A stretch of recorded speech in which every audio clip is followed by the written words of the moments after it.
So this video captures our entire upper-lower warm-up that we teach everyone in the gym. So you can follow along with this. It's shot in real time. This is the start of our hip complex. We call this our fire hydrant. We're trying to bring that knee up even with the hip, getting all of the motion out of those external rotators of the hip, kind of priming them for the main movements. Next up in our hip complex is the forward circles. You're going to extend that heel all the way out. Try to make a big circle coming forward, largest range of motion that you can. Big thing we're trying to focus on is trying to keep that knee above the foot as you're coming around in that circle. We don't want the knee to collapse below the foot because then we'll be in a what we call a valgus squat. We're promoting a valgus squat. So we want to try to really focus on keeping that knee above the foot when you're coming around.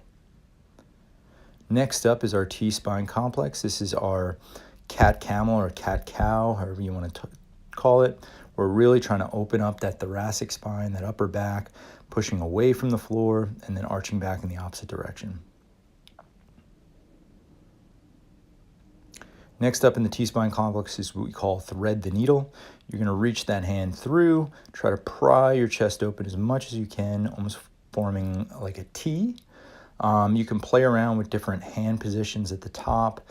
We like to cue just follow, like have your eyes follow your hand as you're going up. Really try to pry that bottom shoulder through, and like I said, just play around with the hand position at the top. You can point the thumbs back, forward, just whatever feels best on the shoulder. Next up, here's a couple T-spine extras. We call these scapular push-ups.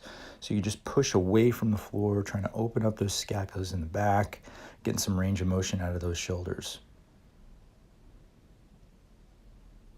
Next, I call these handcuffs. Basically, you're going to interlace your hands together behind your butt, try to pull those shoulders back and arch up. What we're trying to do is engage a little bit of those like lower traps, straighten out your spine. What you can see is like almost the neck and shoulders all line up together. Now this is part of our deadlift or like our lower body hinge complexes. So the hinge hold, you can either hold it without anything. We're really trying to keep those shins vertical and create a little bit of tension out against those hips. We like to use the band preferably. So this is a slingshot hip circle, but there's a bunch of these things out there. Hold that position, get the hips engaged, vertical shins. The good morning complex or GM complex, we're going to do 3 different positions. Your narrow stance, again, we're looking for vertical shins, reaching that butt back, and then squeezing the butt through, trying to like get the glutes engaged for this movement. Medium stance is more of like almost a modified sumo. Wide stance is almost like a sumo stance. We're really trying to, again, reach the butt back, force the knees out, and squeeze the butt through. And our final one is our adductor complex. It's essentially a lateral hip dominant lunge.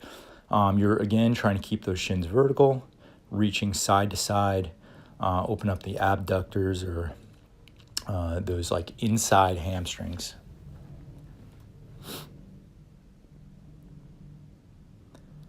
And finally, this is another little extra warm-up that we throw in there every once in a while. We call these seated hip openers.